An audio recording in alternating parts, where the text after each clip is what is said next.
Hello, everybody. Welcome to the How to Conduct the ANSI Z358.1 Annual Inspection webinar.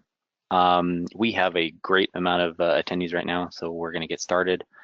I just want to make a quick note. If you experience any technical difficulties during the webinar, please use the link at the bottom of the page to troubleshoot that. And let's get started. So just a quick note. You can post questions at any time during the presentation using the questions section on the control panel.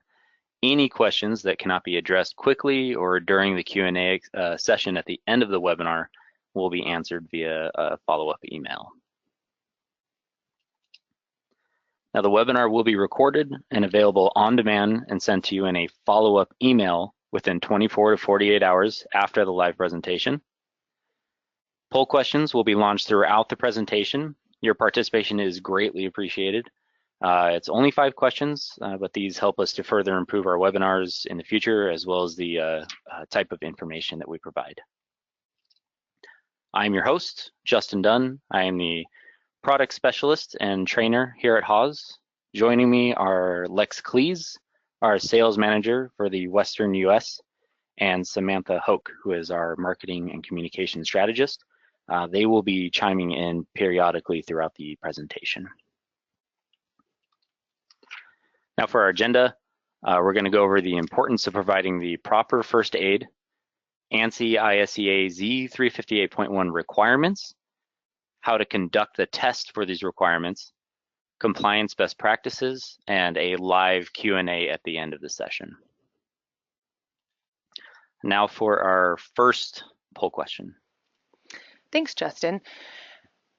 We'd like to know, what is your job function as it pertains to emergency eye washes and showers? Do you currently perform the weekly and annual testing on the equipment? Do you oversee the weekly and annual testing? Are you a consultant needing information on ANSI Z358.1 compliance? Are you a specifier needing information, or none of the above? And as we go through these polls, like Justin said, we'll have about 5 of them throughout the presentation. I'll give it about 30 to 40 seconds to allow everybody to chime in and pass it back to Justin.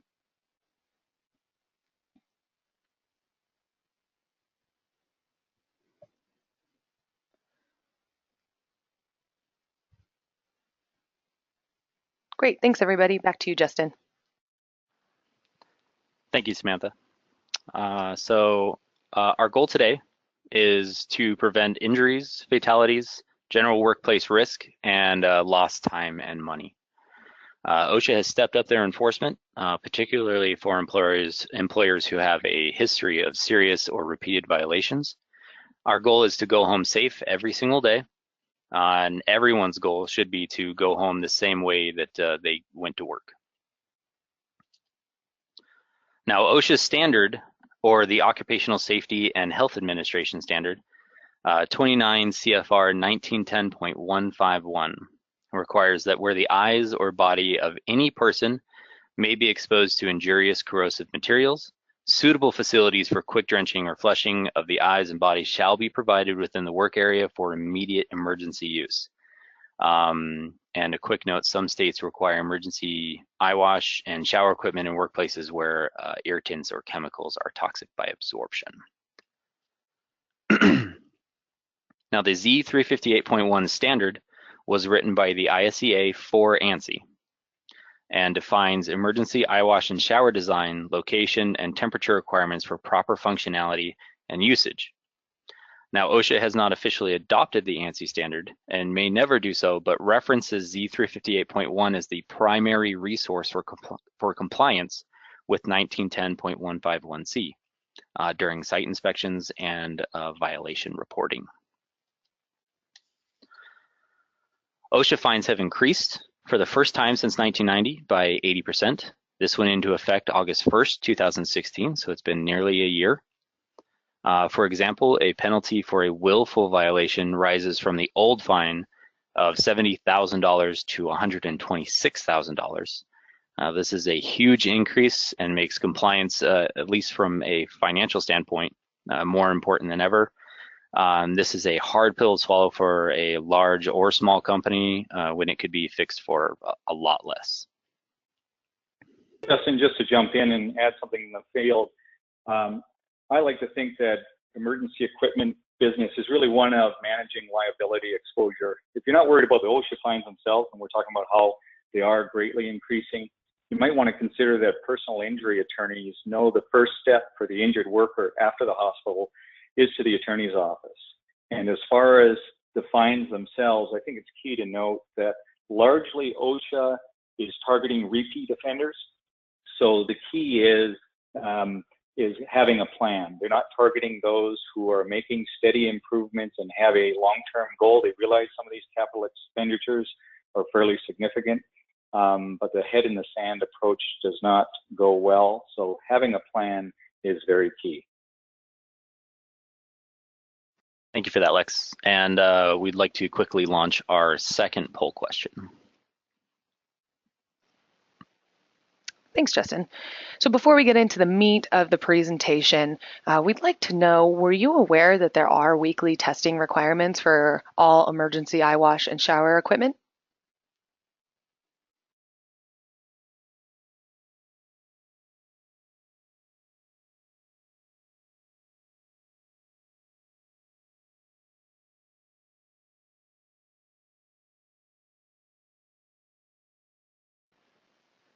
Looks like a majority of you said yes. That's very good. Thanks. Back to you, Justin. Thank you, Samantha.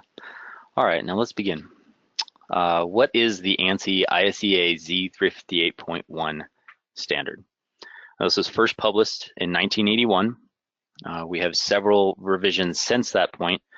It was revised in 1990, 1998, 2004, 2009, and 2014. We seem to get an update to the standard every half decade or so. So it's reasonable to think by 2020 we will have another revision to the standard. Now in 2009, the revision included temperature range for water delivery, or tepid water, simultaneous use, eye wash testing requirements. In 2014, the revision included design, manufacture, and installation of emergency showers, equipment installation locations, and adjusted measurements. This included many requirements for the manufacturing of emergency equipment. Now we're going to go over the requirements, and immediately following each requirement that I list, we'll go over how to test for compliance for that requirement. I also just wanted to quickly note that the way we put this presentation together is not necessarily in the order that you may see on an ANSI supplemental checklist that we will provide you. The way we laid this presentation out was to put it in a format and an order that you would actually be testing your equipment in the field. So we wanted to go through all of the requirements and testing pieces that don't require activation of the unit, so you're not constantly turning the water on and turning it off and activating the eye wash and activating the shower. So we went through what does not require activation, and then we move into anything that does require activation. Thank you for that. And so I'd like to start by going over what ANSI requires. And this is that all emergency showers and eye face wash equipment shall be inspected annually to assure conformance with all applicable requirements of the standard. And it's important to note that weekly testing is also required, but we will go over that later on in the presentation. Now, what are you going to need for these tests? To start, you're going to need a tape measure. You're going to need an eye wash gauge, or Haas model 9015, a 5-gallon bucket with a 2-gallon water line marked. I'll go over that a little bit later as well. Shower sock and pole, a thermometer, and an ANSI Z358.1 checklist. So you can track your progress, and probably clothes you don't mind getting wet. Now, for the installation of showers and combination units, the shower head must be 82 to 96 inches above the surface floor of the user. Okay. Now, the actuator pull rod must be no more than 69 inches above the surface floor of the user. Now, this is a maximum height and is based on an average height so that everyone is able to reach the pull rod. You don't find a lot of minimums and maximums with the ANSI standard. Usually it's one or the other, but with this one in particular, they provided us with both. So we have a really specific range that we need to meet for the shower head. Now to test this, you'll use a tape measure and measure from the bottom of the shower bell to make sure that it is within the required range. And you'll measure from the surface floor of the user. And the same is true to the bottom of the actuator or pull rod on the shower. Now the shower and eye wash must be aligned for simultaneous use. Many people treat these as separate pieces of equipment, but they have to act in unison to provide proper first aid.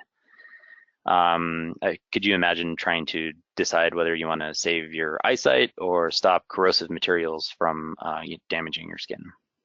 This isn't a decision we want to make people make. So make sure to test this, that you're making sure that the eye wash and the shower are aligned for simultaneous use by the same person. Don't treat these as two separate pieces of equipment, but one that needs to act in unison. So on the right, you'll see two examples. A compliant model has the eye face wash and shower perfectly lined up for a single person to use. And right of that, a non-compliant model in which it's going to be really difficult for somebody to use these two pieces of equipment at the same time.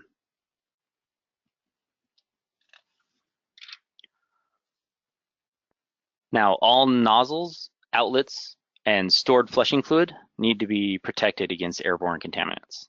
This is to prevent more contaminants from getting into the user's eyes, also to prevent clogging and buildup, which could keep the unit from working properly. To test this, make sure the dust caps are in place and are the correct fit for the unit. Replacements can be easily found through their respective manufacturers. Now, emergency eye washes, eye face washes, showers, and combination units must be accessible within 10 seconds, be located on the same level as the hazard, and be free of obstructions. Now, a single step, this is very important, a single step up into an enclosure where the equipment can be accessed is not considered to be an obstruction. Where there is no enclosure, no step or change in level is allowed. These are now considered to be tripping hazards. And this is primarily for a booth type of equipment.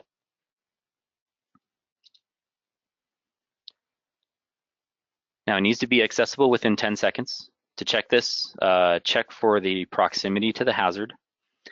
This is truly based on your best judgment. We have found that 55 feet is the equivalent to the 10 seconds. And you can use that to measure the distance, but we still suggest locating the equipment as close to the hazard as you possibly can. It needs to be located on the same level as the hazard. For this test, just confirm that the equipment is on the equal level as the potential hazard. You're not climbing stairs and there's no floor change. Check for obstructions. Ensure no obstructions are on the path of travel to the equipment. This includes hoses, piping, and I'd love to say that this is common sense and move on, but this is a pretty common issue. Make sure your employees are informed and your subject matter experts on this check this on a weekly basis. Just a little more information too on those last two requirements. First of all, be accessible within 10 seconds is probably the hardest part of the standard and where we get a lot of questions as a manufacturer. We're asked often, where should I put my equipment? And that's actually more for you and your safety person within your facility to assess. You need to do a hazard assessment to be able to identify where those hazards are located. We as the manufacturer are not aware of that, especially from where we're located, unless we are on site. And then the be free of obstruction, that's just kind of putting yourself in the position of a potential victim or user. And imagine you've got something in your eyes, you're either covering your eyes or you're not able to see your path of travel. That's really key, putting yourself in the position of somebody that may need to use the equipment and making sure something as simple as a pipe or a hose is not on the path of travel to the piece of equipment. That's perfect. Thank you for that. It's a really good note and a really good point. Now the unit needs to be well lit and identified with highly visible signage. Needs to deliver flushing fluid for a full 15 minutes, and it needs to go from off to on in 1 second or less and remain on without the use of the operator's hands. There is a large misconception that this is from off to on in a single motion, and that's not the case. Obviously, the valve must remain open by itself so the victim can remove clothing and hold their eyes open while they're having an emergency. Now, the area needs to be well lit, easily identifiable signage. You need to check for proper signage and adequate lighting at the location. We don't need to add insult to injury here. If you are looking for emergency equipment at this point, you likely don't have full use of your eyes.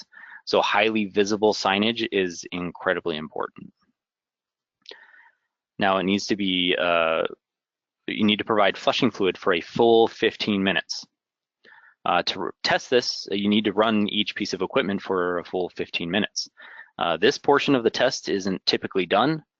It's usually glossed over. 300 plus gallons of water can be really hard to capture, but we need to make sure that it's capable of delivering that full 15 minutes of first aid relief to the victim. So put something in place, capture it in a tank, but really make sure that you're testing for a full 15 minutes. Now I apologize, this slide is kind of redundant, but all of the tests after this slide need to be done while the unit is activated. So I wanted to, again, mention that it needs to go from off to on 1 second or less and remain on without the use of the operator's hands.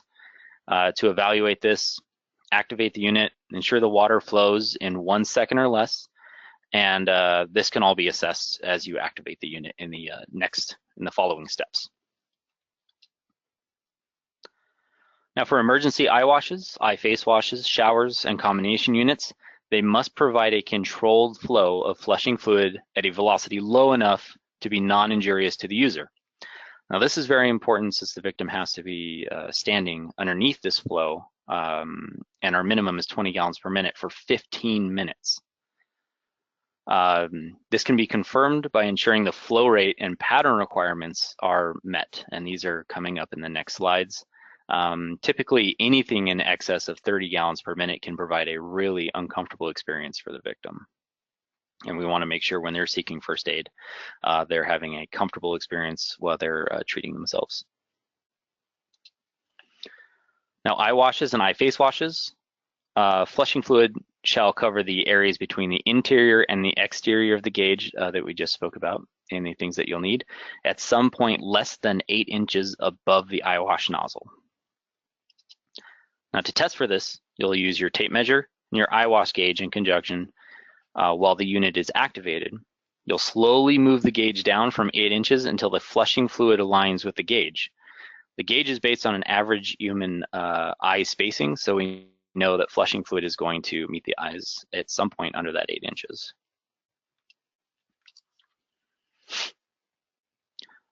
Now the ANSI minimum flow rate for an eye wash is 0.4 gallons per minute. For an eye face wash, because of the additional water used for the flushing of your face, is 3 gallons per minute. Now on the right, you'll see examples of too much flow and too little flow. Unfortunately, the top example is still considered to be compliant since at this step, the gauge will likely align under 8 inches. As for the bottom example, you get to decide which eye it is that you want to keep. There's obviously not enough flow for both of your eyes to be simultaneously rinsed using this equipment. Justin, something to add pertaining to the photo showing too much flow with what I call the old bullhorn style, the 2-nozzle function of the eye face wash. With the water going all over the place, one of the big issues with weekly testing is that when there's a mess every week, there's a tendency for people in sensitive areas not to do the proper testing, and that can lead to problems. So if you've got a laboratory or a sensitive education or a sensitive work environment where having water all over the place is a mess, having too much flow or having a design that allows for all this water is problematic. One thing that we're pretty proud of at Haas, if you consider the last photo that shows our ANSI proprietary head with the inverted flow is that the water flow is compliant and it's nice and tidy and the water stays within the bowl. That encourages people to do their proper testing and also ensures that the equipment therefore is working properly. So if you've got an issue with sensitivity, there may be a reason to talk to us about a product that we have. That's a really good point, Lex, because when you're creating that kind of mess and you're using that much water, it can really discourage people from testing on a weekly basis or on an annual basis. So thank you for that. Now to test for this, you can test for this at the same time as the 8 inches or less confirmation. Just place the eyewash gauge while the unit is activated and ensure the water hits the eye circles on the gauge at some point less than 8 inches. Now this is where too much flow becomes non-compliant. Okay, the flushing fluid pattern cannot be less than 33 inches and no greater than 53 inches from the surface floor of the user. Now the 2009 revision set a maximum height to the eyewash head at 45 inches. The newest revision set a min-max for the flow pattern to help prevent an injurious flow from being marked as compliant. We want the victim to have a comfortable experience, not getting their brain washed out. That type of flow is really going to be really strong and could be potentially very painful. The minimum distance the eye face wash heads from the wall is 6 inches. Okay. Now to test for these, use a tape measure and check the point where the eyewash flow meets the eye circles on the gauge, and from there, measure to the surface floor of the user. For the eyewash distance from the wall, simply take your tape measure, measure from the center of the eyewash to the wall behind the unit. We don't want anyone hitting their head when they're trying to use the equipment.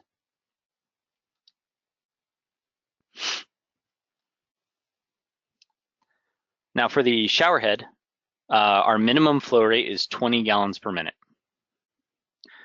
For a combination unit or simultaneous use, the shower and eyewash combined need to provide 20.4 gallons per minute. The shower and eye face wash need to provide 23 gallons per minute total. Now testing this, what you're going to need is your 5-gallon bucket with the 2-gallon water line marked, a shower sock and pole, your thermometer. First thing, throw the thermometer into the bucket, place the shower sock around the shower head and into the bucket, activate the shower for 6 seconds, and check that the 2-gallon water level mark on the bucket is met. The 2 gallons after the 6 seconds translates to 20 gallons at 60 seconds. It's the same concept as getting your heart rate checked by a nurse. They don't count for the full 60 seconds. But we do this test to make sure that we're reaching our minimum of 20 gallons per minute. If you're over that, obviously it's still compliant because there's no maximum set. Now, for the water distribution, it must provide a column of water 20 inches wide at 60 inches above the floor surface of the user. On the right, you can see a compliant example as well as a non-compliant example. It's important to note that in the field, a lot of these showers can create a donut effect, leaving the center of that spray, leaving a void in the middle where there's no water being provided to the user. It's simply spraying on the outside of that ring. So just not a necessarily a compliance issue right now, but definitely something to watch out for because this could potentially not provide the adequate amount of first aid to a victim. Now to test for this, grab your tape measure and measure across the flow pattern 60 inches above the floor to ensure compliance. Again, this is a minimum width. So if we go over this, it's perfectly fine. If you go too far, really we're just wasting water at that point. Now for the combination units. The eye face wash and shower needs to meet their GPM requirements when used simultaneously. To test this, activate the eye wash and note the height of the flow pattern. Put the shower sock in the 5-gallon bucket in place and activate the shower for 6 seconds. Watch for any dip in the eyewash flow pattern. This is the shower starving the eyewash and is a really serious and really common issue. And then if you see no dip in pressure, check your bucket and make sure you've met your 2 GPM at the 6 seconds, and you will know that you are in a compliant range for your eyewash and shower combined. This is Samantha. Just going to put my sales hat on really quick. We're getting a lot of different questions regarding the simultaneous use, and that you are recognizing that there is starvation, and you're asking if there's any solution for that. Go onto our hosco.com website and type in AX13 or AX14. These are our Axion Advantage upgrade kits, and they solve for many other issues, but should really help with if you are having any flow problems or starvation problems. We have flow controls within the heads of our shower head and the head of our eye face washes. All right, no more sales from me. Back to you, Justin. That's a really good point, though, because these are really impressive pieces of equipment and can really quickly correct a lot of compliance issues that you're having with your flow controls and simultaneous use. So thank you for that, Samantha. Justin, now, just to clarify one point, excuse me, just to clarify one point on the flow restriction for the audience. Many shower heads out there do not have flow restrictors. So what ends up happening is that you can have up to 40 gallons per minute flowing, leaving starvation of your eye face wash. To clarify, what Haas does is put in a flow restrictor at just over the minimum 20 gallons. So you're not unnecessarily using extra water. Not only does it make it easier on the injured person as far as the injury on their body, but it also helps greatly with the regulation of water control. So it's that specific flow restrictor that other units don't have that is key to know. That's a really great point. At 20 gallons per minute too, the water from the shower is really going to feel like a gentle rain. It's not going to feel too extreme. As you get above 30 and 40 gallons per minute, you have to stand underneath this for 15 minutes. And that can be really hard to withstand for that amount of time. So thank you for that, Lex. Now the unit must deliver tepid flushing fluid between 60 degrees Fahrenheit and 100 degrees Fahrenheit, or 16 degrees Celsius and 38 degrees Celsius for our friends up north. If the temperature is too high, you're going to risk scalding to the soft tissue of your eyes. Too low, and after 15 minutes, you have the potential for hypothermia, depending on how far under that 60 degrees Fahrenheit you're going. Now we did a case study. There's 75% of ophthalmologists said that having tempered water is very important, citing it increases the chance that a victim can tolerate the 15-minute flush required. This also encourages the victim to remove their clothing, which could trap contaminants against their body. Now, this can be conducted during the shower head flow rate test by placing the thermometer in the 5-gallon bucket before activation. For eye washes and eye face washes, place the standard thermometer in the streams usually in the bowl or on top of the eye wash for as long as you need till you get a concrete reading. For the annual test, make sure that you are getting a reading after or close to your 15-minute mark as well, since at this point you are likely pulling groundwater and the temperature could dip below compliance levels. And it's important to note that at any point, if you were dipping below compliance levels or above, it is a non-compliance issue. Now we're going to launch our poll question number 3. I just want to touch on that tepid water range. So Justin had mentioned earlier in the presentation that it seems as if every 3 to 4 years we're seeing a new ANSI standard update coming out. And one of the things that we're hoping as a manufacturer is that temperature range is tightened up a little bit. We originally, the 60-degree minimum Fahrenheit temperature was set due to some naval study where they put that type of body style and type into 60-degree water for a full 15 minutes, and they were able to survive that full 15 minutes at that temperature without getting hypothermia. Interesting fact, we don't all have that type of build and stamina, so we really, as a manufacturer and hopefully as an end user or installer, that they are able to tighten up that range a little bit, get a little closer to comfortable water ranges, or maybe around 85. That's kind of where we recommend that you set your temperature range at. All right, I guess I am launching the next poll. Here we go. So we're not done quite yet, but we'd like to know, are weekly inspections currently being conducted on your equipment?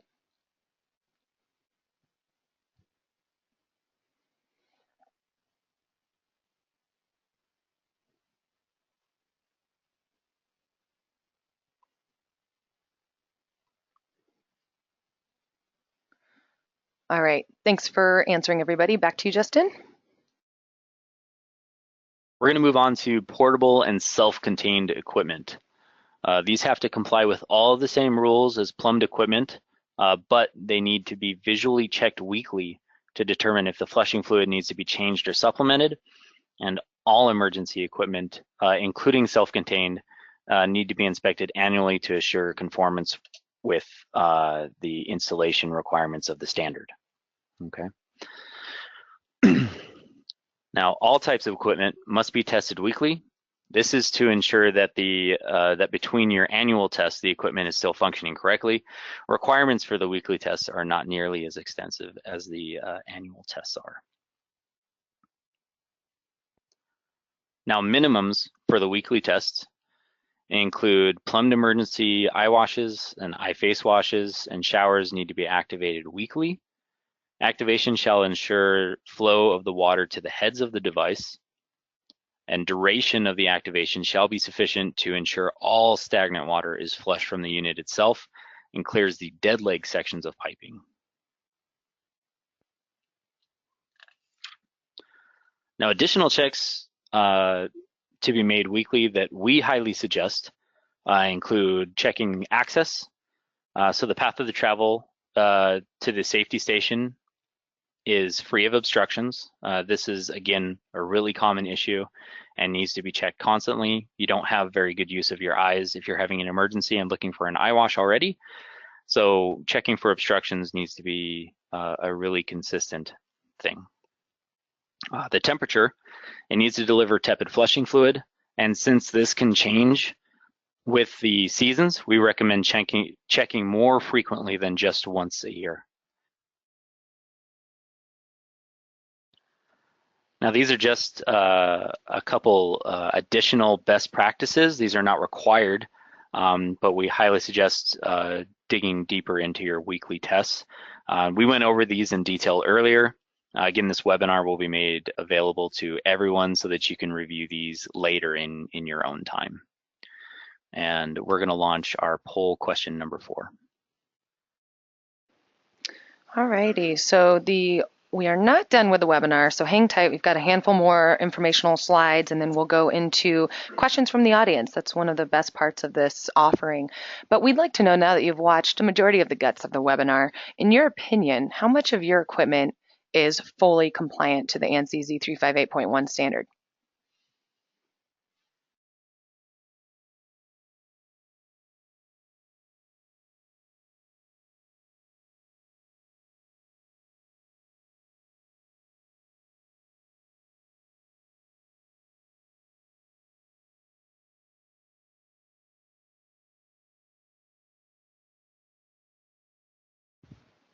All right, thanks everybody for participating. Back to you, Justin. Thank you very much, Samantha. Now, really quickly, I'd like to take a moment to mention that HAWS offers a complimentary emergency equipment survey that can assist you with your compliance. Now, we have trained professionals, professional reps across the country that will provide one full day of testing, an inspection report detailing your compliance level, a troubleshooting guide, a list of product recommendations that will solve any non-compliance issues. This is, of course, all completely confidential. We also include a web conference debriefing post-survey to answer any questions that you might have about your compliance level, the ANSI standards, how to maintain your compliance, and etc. Some restrictions do apply to the program, but if you are interested in learning more, make sure you visit the link below and we can have a rep answer any questions you might have and qualify your site. Now on the right is an average based on 1,000 plus units that we've surveyed. As you can see, performance is overwhelmingly an issue. And I apologize if this is a little too infomercially. I'm just really passionate about the program, and it is really a helpful resource for you and for your compliance at your site. Now, Samantha is going to launch our poll question and speak to the next couple of slides for us. Awesome, thank you, Justin. So based on the ANSI survey program offering that Justin just talked about, instead of you having to go to that website, feel free to click yes here and we'll make sure we contact you if you're interested in that complimentary one-day visit. It's a great offering. We have received amazing amounts of positive feedback, and why not take advantage of a complimentary offering? I'm gonna let that go for just a couple more seconds, but then we're gonna move into our third-party service provider. So we've partnered up with a company called Zavado. They're an independent third-party service company who provides warranty and field services for equipment, emergency showers, and eyewash equipment. Let me close this poll. I'm clearly not easily multitasking. There we go. So they have a lot of different services, startup and commissioning, annual. They'll come out and do your annual ANSI inspection, which is everything we just went through on all of your equipment. You know, there's companies out there and facilities out there that are miles long and they have hundreds and thousands of emergency showers. For example, Duke University has over 1,000 showers, and they just partnered with Zavado to have them come out and do that on an annual basis.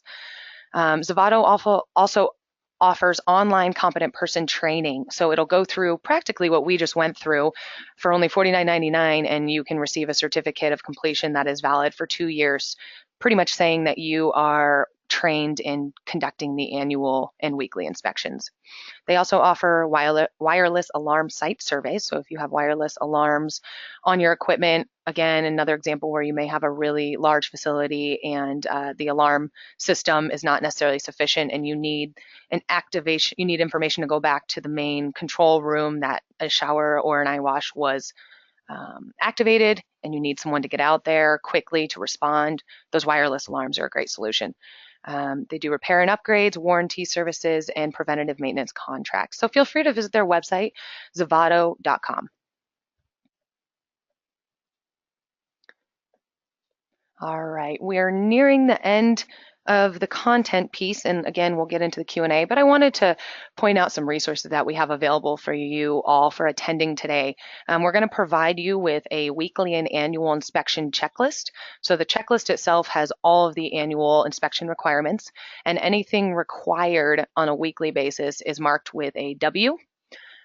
It also does include the best practices that we as HAWS recommend you do as well on a weekly basis, but we did go through what the only 3 requirements are per ANSI on a weekly basis. We're also going to, this has been recorded, as Justin said, and we'll make sure to send you the link to the recording to pass on, to rewatch, to save to your files. We'll be giving you an ANSI white paper that just includes a little more information and detailed information on ANSI and best practices. I think we mentioned the ANSI ESCW testing kit. ESCW stands for Emergency Shower and Eyewash. That's our model 9011 that includes all of those components that are required for the annual check. We talked about the complimentary compliance site survey, and then we have our ANSI resources website page. It has a plethora of great information. Anything and everything you think you may need regarding the standard Z358.1 can be found on hawsco.com under our support tab, and there's a link on the left that says ANSI resources, and it's got white papers and case studies and webinar recordings and checklists and all that good stuff. All right, so as a reminder, you guys can post, and you all have been, posting questions in the control panel throughout the webinar. There are tons and tons of questions, so unfortunately we're not going to be able to get to all of them during this live presentation. We also want to give you a couple minutes to be able to get ready and prepared for your next meetings at 11 or whatever time zone you may be in, 11 for us. So if they're not answered, we actually compile all of the questions and create a Q&A document. So that'll come in, that'll be sent out to all of you within about a week after the webinar. We'll get all those answered for you. And now we're going to move into some of the common questions that were asked all the time and that I am seeing being asked by you guys, and then we'll get into some of your questions as well. So some of our more frequently asked questions during webinars, meetings, all sorts of situations, these types of questions come up involving standard. And the first one is for portable and gravity-fed eyewash stations, what's the requirement for draining and refilling the tank? So as there are a couple of different designs on the market, we can't provide a specific standard you should follow. The ANSI equipment requirement is that any portable or self-contained eyewash should be visually inspected weekly to determine if the flushing fluid needs to be exchanged or supplemented. The unit should be maintained as per the manufacturer's specific model instructions. For Haws and most other manufacturing units, using potable water and a sterile bacteriostatic additive exchange is required every 3 months, as well as rinsing the unit clean between the exchanges. If you are not using an additive, then the water should be exchanged on a minimal weekly basis with a thorough tank cleaning monthly. We don't want any growth or anything else coming out through the eyewash hole ports. Number 2, what is the minimum and maximum pressure and flow rates that must be supplied to the emergency equipment? So per ANSI Z358.1, for plumbed units, the minimum is 30 PSI. There is no maximum as it is related to the ANSI standard, but in the appendix it does state that pressures in excess of 80 PSI could be injurious to the user. Haws eye face wash models take the 30 PSI and controls the flow with a built-in flow control to ensure a comfortable flushing pattern and pressure. ANSI requires minimum flow rates for the eyewash at 0.4 gallons per minute, for an eye face wash at 3 gallons per minute, and for a shower head at 20 gallons per minute. Now, for question number 3, we do not have drains near our equipment, but we are required to do weekly and annual testing. Does ANSI provide information on drains? Drainage is not a part of the standard currently, and the plumbing codes do not require one. However, you should look at the area to ensure if it is wet and could still get to the shower without risking further injury. I agree this does not make sense and will cause a big mess and cause water damage. Therefore, we recommend you looking into a drainage system. This is a really good example of something that we could likely expect on the next revision to the ANSI standard. Now, number 4, how close does supplemental equipment need to be to a full standard equipment location? The ANSI standard does not call out a distance installation location for personal eyewashes. The intent of the supplemental equipment is to help immediately provide first aid and flushing fluid while the victim is en route to a primary station or medical facility. These stations do not replace the requirement to have a 15-minute supply primary station, and certainly doesn't cut down the distance from that supplemental equipment to your permanent emergency station. All right, we're going to move into some of the questions from the audience. I'm trying to gather all these.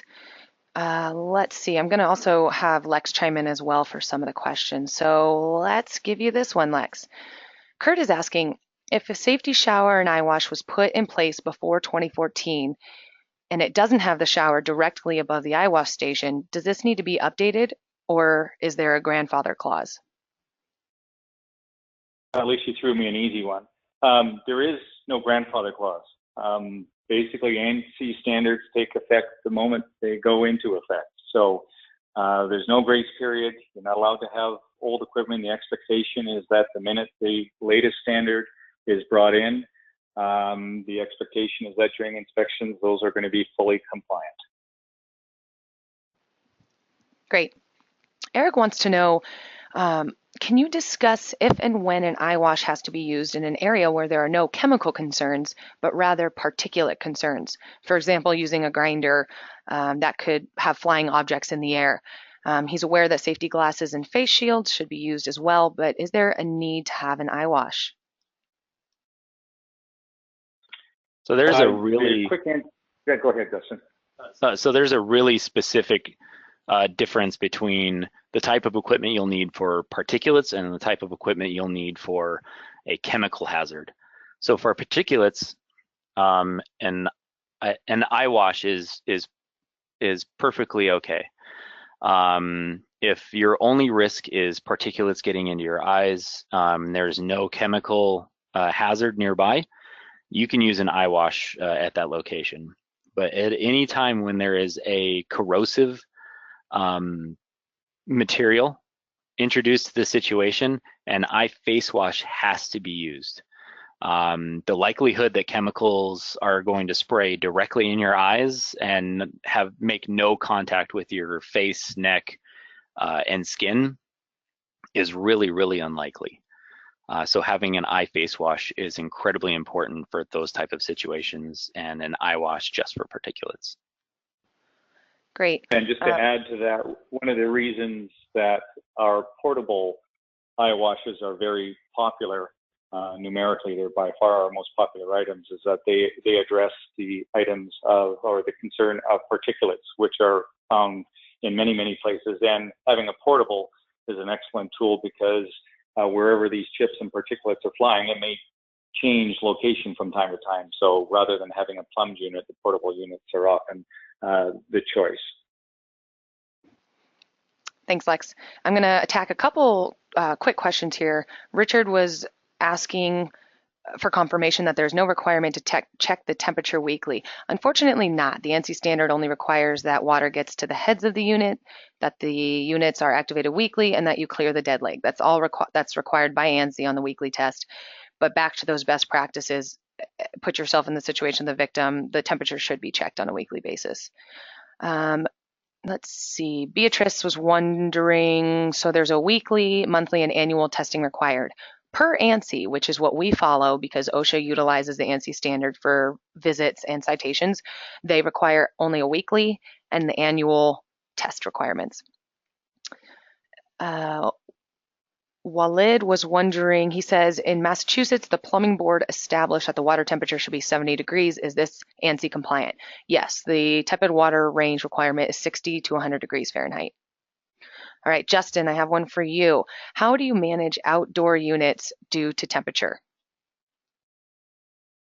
So there is a lot of ways you can accomplish this. But the temperature, depending on your region, varies wildly from way too hot to way too cold. So finding the right balance is key for outdoor units. We have a lot of tools, different products that are capable of helping you into compliance with this issue, because tepid water is so incredibly important for a comfortable experience while somebody is experiencing an emergency.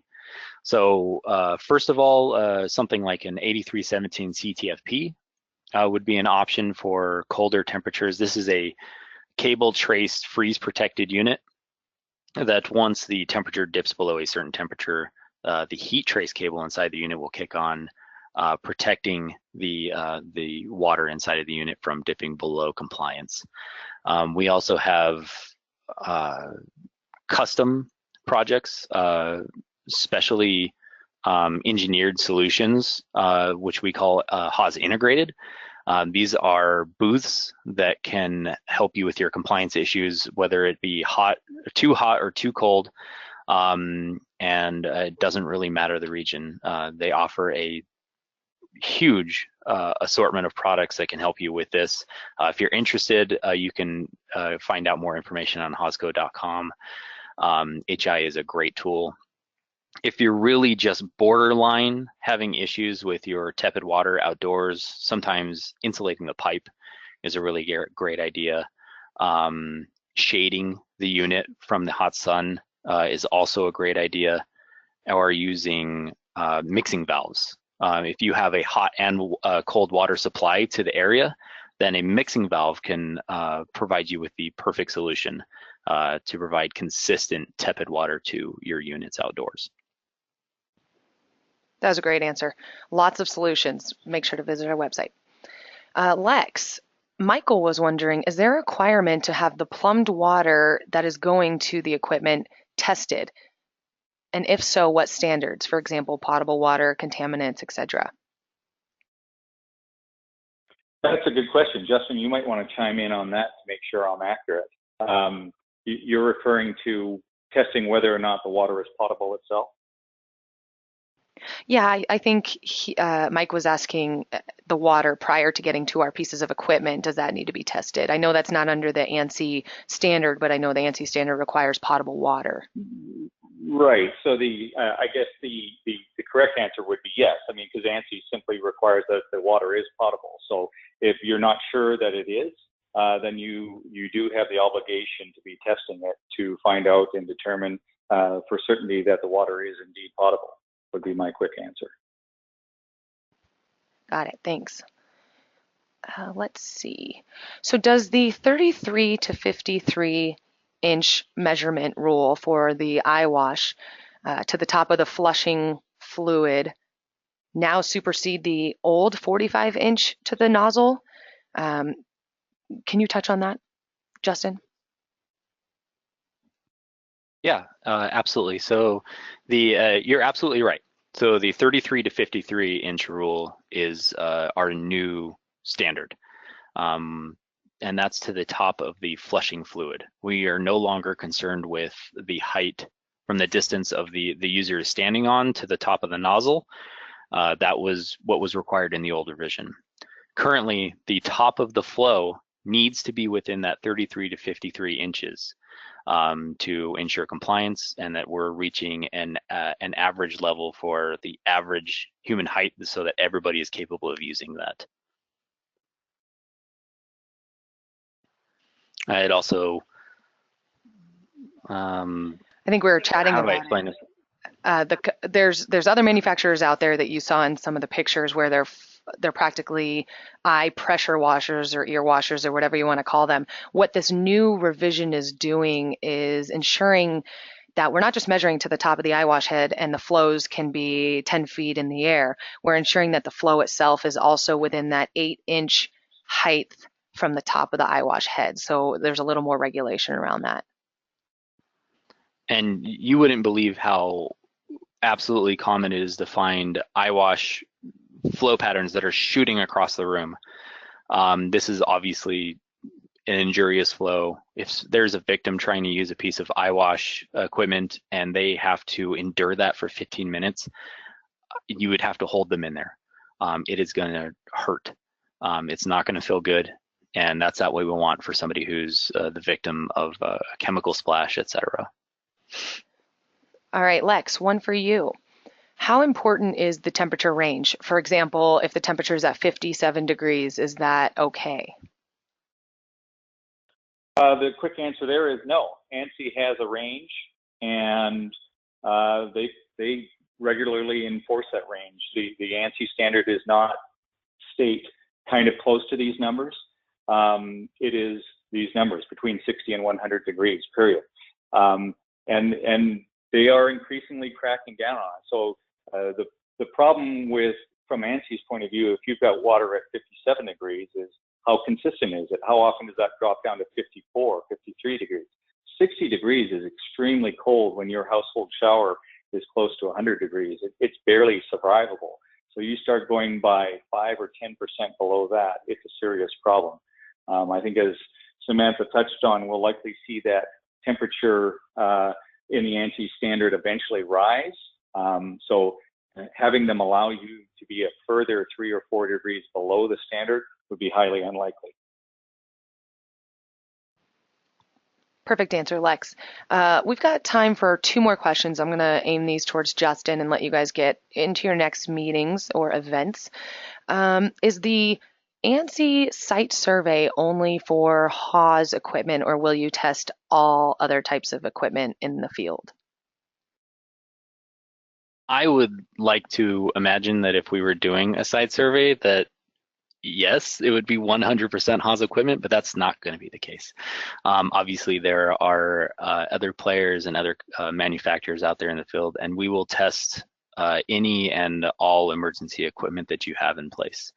It's not specifically for Haas equipment, and the standard doesn't change for the manufacturer. So we can use the Haas or the ANSI standard to test any and all equipment that you could have. We're not just going to stop at ours.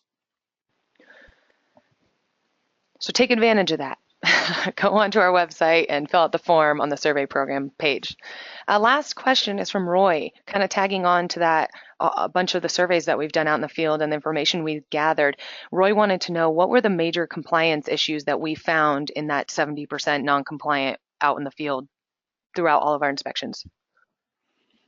The absolute most overwhelming issue, and one of the most important ones that we correct, are simultaneous use issues. You really frequently see the shower starving the eyewash of water. This is such a huge issue because nobody wants to, for one, I mean, we don't want you to have to use our equipment in the first place. It needs to look pretty in the corner and nobody ever uses it and everybody's happy and healthy. But this isn't always the case. The potential is always there. So if somebody goes to use that piece of equipment, activates the eyewash and we're good, activates the shower, and now you don't have an eyewash, again, we're making somebody decide on whether they want to keep their eyesight or whether they want to save their skin. And that's really not something we want to do to somebody. We need to make sure that the equipment is activating and working in conjunction with each other. Other than that, there are a lot of regular maintenance issues that are really common that might surprise you. Signs missing, dust caps out of place, obstructions are really, really frequent. That's why I touched on it earlier on in the webinar to make sure that everybody understood. This happens a lot, but simultaneous use is really the biggest issue.